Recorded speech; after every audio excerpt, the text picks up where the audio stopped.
guys, and welcome back to another LEGO Star Wars review. Today we'll be going back to the 2010 LEGO Star Wars collection, and we'll be looking at one of the biggest sets from that range, and that is this here, the Emperor Shuttle. Before we look at that, the box. So it's quite one of the quite big boxes from the time period. It is ages 9 to 14, set number 8096, and has about 512 pieces. So I'm not too sure what this is, and 4 minifigures. And then on the back of the box you've got the scene from the Revenge of the Sith, along with all the main features and other LEGO sets from that wave. There are also 2 of these instruction booklets. Trying to like this, I've been in my drawer for 2 years now.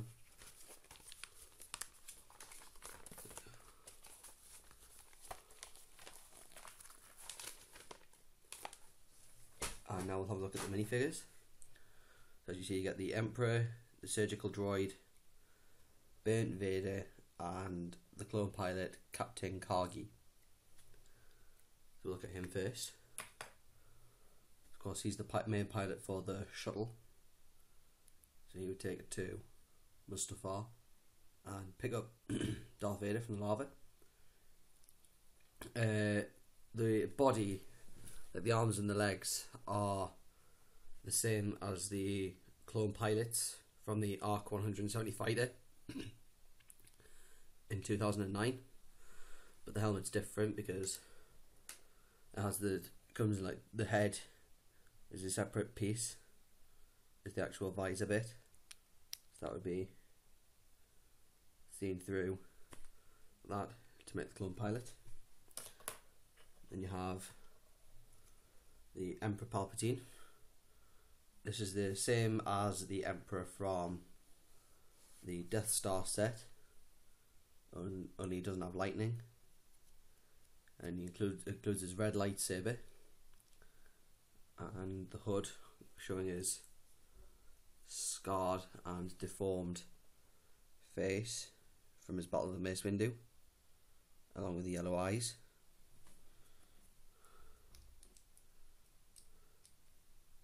He also has the same old robes, but no leg printing, which is a shame. But he doesn't really have that much to print on them anyway. Then you get the 21B surgical droid, which is one of the best figures in the set because it was the first time LEGO actually released one of these. I believe one was released again in 2011 with the Hoth Echo base, except it was blue, not grey like this one. But this was a good add-in to the collection.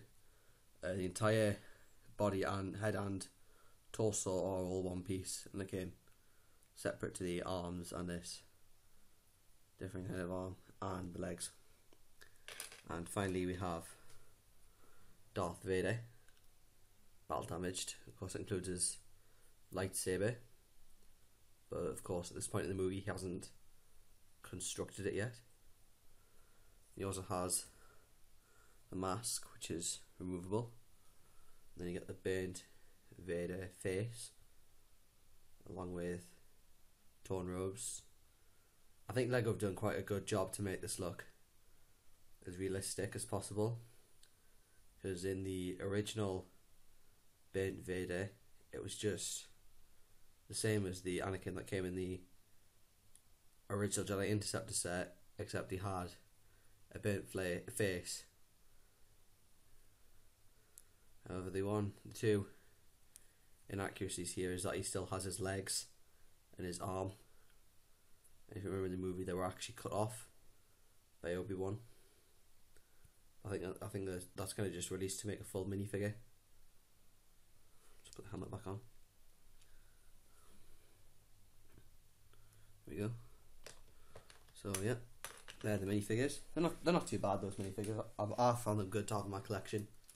They all seem to be brand new at the time. So now we'll look at the actual ship. So the main features really include the claws the landing pads and the openable wings.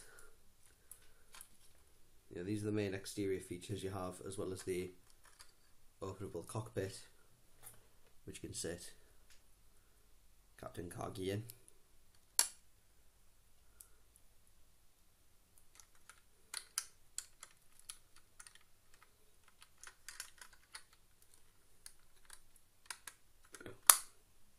So he's in there like that and pilot the shuttle to and from Mustafar. And it also has this rotating gun at the back. I mean, it's quite a cool feature, but you can't really keep it safe, like have it straight out, like put it down. You have to either have it like spin it up like that to put it down, or just put it to the side like that to keep it out of the way.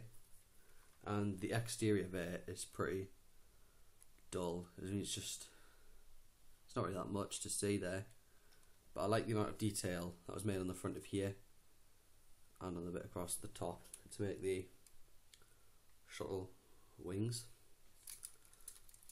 And you can actually access the interior bit here by, there's two handle switch things here. You just flick open, you take this one open, just lift the whole top off. You have access to the interior of the shuttle.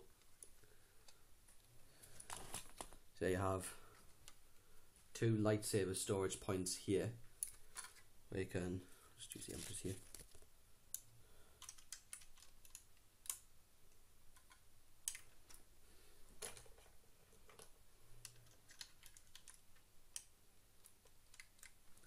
You put the lightsabers in there while the ship's not in use. And then of course you have the two seating areas here, one for the Emperor, of course, because he's the passenger.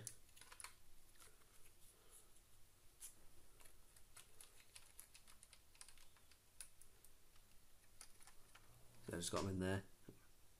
It's quite actually a bit like cramped for the amount of space that's in there. That's a problem.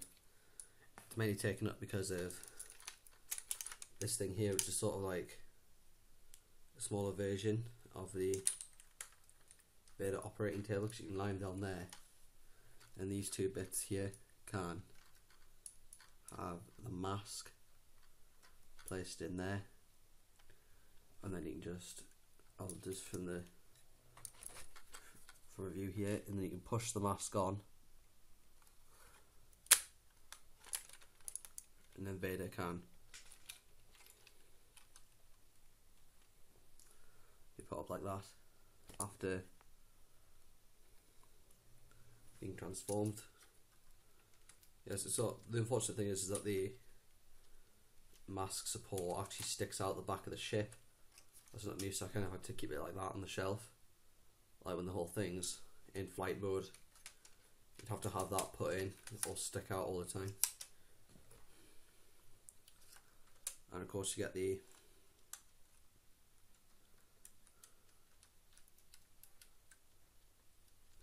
surgical droid who can operate on Vader while he's transformed. So yeah, that is it for the Emperor Shuttle. I have many people saying that this set is quite bad, as it's not got very much to it. But in my opinion, it's not a bad set. In my opinion, it's like, I think it was worth putting in my collection, because really due to the minifigures that included. So in the Captain Kagi and the surgical droid were quite good, and I didn't actually have an Emperor Palpatine minifigure, so I got this, so I was glad to have him in my collection too. And the Vader just makes a good add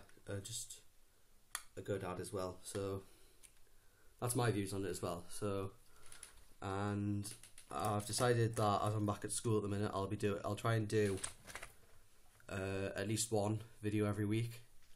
It'll probably be on Wednesdays or Thursdays, because that'll be the best time I'll be able to upload. So so I'll see you next time.